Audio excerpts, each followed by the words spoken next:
बिस्मिल्लाहिर्रहमानिर्रहीम। अस्सलाम वालेकुम नाज़रीन कराम। सुप्रीम कोर्ट ने फौजी अदालतों में सिविलियन के ट्रायल के खिलाफ दरख्वास्तें मंजूर करते हुए मिलिट्री कोर्ट्स में सिविलियन का ट्रायल कालअदम करार दे दिया है। ये अपनी नौइयत का एक तारीखी फैसला है, बहुत बड़ा फैसला है।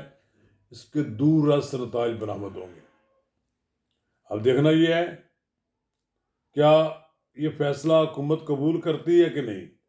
अगर नहीं कबूल करती तो उसे इस फैसले के खिलाफ अपील करने का हक हासिल है। जो प्रैक्टिस एंड प्रोसीजर एक्ट के तहत अब अपील का हक दे दिया गया है।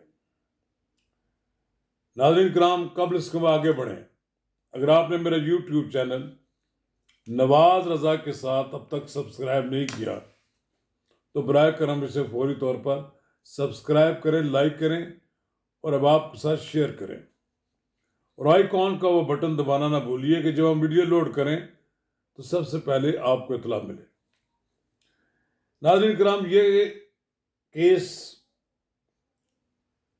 उमर अता बंदयाल साहब की चीफ जस्टिसशिप के ज़माने में ज़ेर समात था। उस ये 6 रुकनी बेंच था।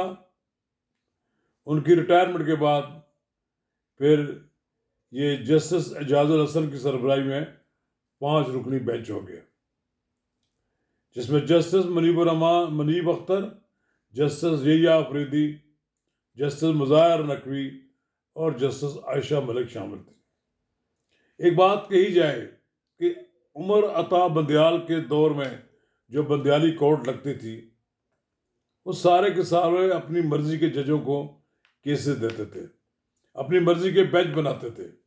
ये बेंच भी उनकी मर्जी का बना हुआ है। अब इसका फैसला मुमकिन है ये हुकूमत कबूल न करे। इसके कबूल करने के भी बड़े असरात हैं। जब कबूल कर लिया जाएगा तो 9 मई के और 10 मई के वाक़े में मुलव्वस 102 अफराद इससे रिलीफ उनको मिल जाएगा। उनके खिलाफ फौजी अदालतों में मुकदमा नहीं चलाया जा सकेगा, क्योंकि 102 अफराद में वो लोग भी शामिल हैं जिनमें इमरान खान खुद भी शामिल है। इसके अलावा कई और लीडर भी शामिल हैं। 102 अफराद के खिलाफ सुप्रीम कोर्ट में हुकूमत ने बताया था कि इन अफराद के खिलाफ मुकदमा चलाया जा रहा है।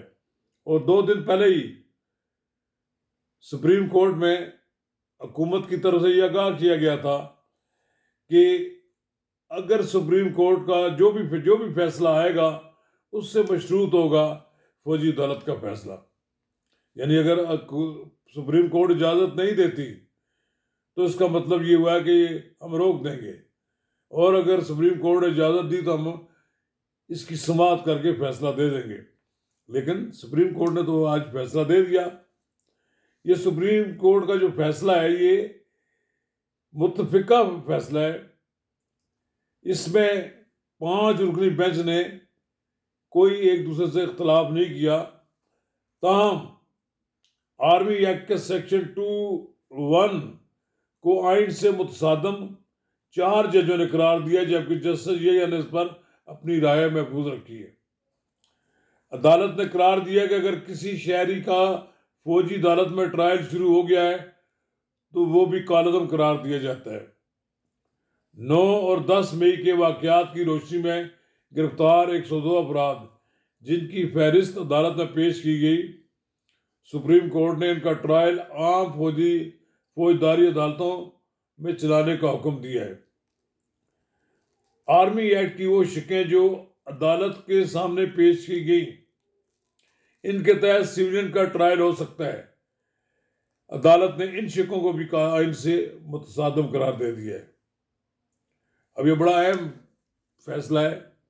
माजी में वो जो शिकें पेश की गई इसके तहत लोगों को सजाएं हुई, कई लोगों को सजाए मौत हुई।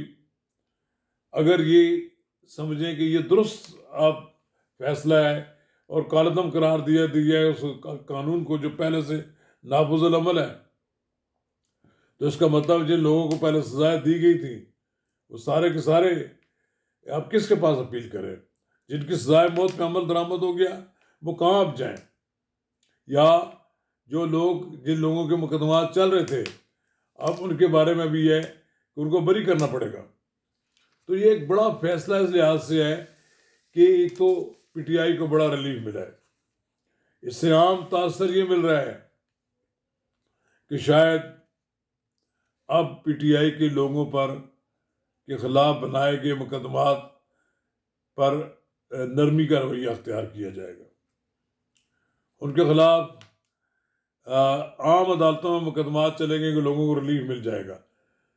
और आम तासर यह है कि किसी को सजा तो होनी को नहीं, सिविलियन अदालतों में से लोग बरी होकर आ जाएंगे और जो फौज चाहती थी वो नहीं हुआ। अब देखना ये है कि इस पर फौज की तरफ से क्या रद्द-ए-अमल आता है और हुकूमत क्या रद्द-ए-अमल अख्तियार करती है। इस बात का कभी इम्कान है कि हुकूमत की तरफ से अपील दायर होगी और कहा जाएगा कि फुल कोर्ट कायम की जाए और फुल कोर्ट इस बारे में फैसला करे। और फिर जो फुल कोर्ट का जो फैसला होगा उसको सबको तस्लीम करना पड़ेगा। वैसे इमरान खान के दौर में भी ये मुकदमात चलते रहे, पहले भी चलते रहे। आइन में 21वीं तरमीम भी की गई, उसके तहत एक शेल्टर भी दिया गया। एक महदूद मुद्दत के लिए कहा गया कि लोगों के वो मुकदमात जो है वो फौजी अदालतों में चल सकते हैं, जो कि अब वो मुद्दत ख़त्म हो चुकी है। तो अब वो सुप्रीम कोर्ट ने उस आर्मी एक्ट के तहत कि जो काफ़ी अर्सा से नाफिजुल अमल है, उसके तहत सिविलियन के खिलाफ मुकदमात जो हैं वो चलाने से रोक दिए। इस फैसले के बड़े दूरअस्त नताइज बरामद होंगे, पाकिस्तान की मुल्की सियासत पर असरअंदाज होगी। और फिर ये भी होगा कि मुमकिन है कोई ऐसा एक बुरान नया पैदा हो जाए, क्योंकि ये वो लोग हैं जिनको फौज माफ़ नहीं करना चाहती, ना ही फौज ये चाहती है कि ये आम एक अदालतों में चले जाए और वहाँ से वो जमानतें कराकर बाहर आ जाएं। चले देखते हैं अब फौज इनके बारे में जो भी रवैया होगा तो होगा, लेकिन अब हुकूमत का भी तर्ज अमल सामने आ जाएगा।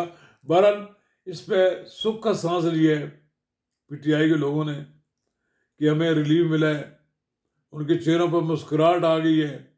लेकिन इन्हें सोचना चाहिए कि 9 मई को जिन्होंने फौजी तनसीबात पर हमले किए, पाकिस्तान की फ़ौज के वकार पर हमला किया, क्या वो किसी रियायत के मुस्तहिक हैं?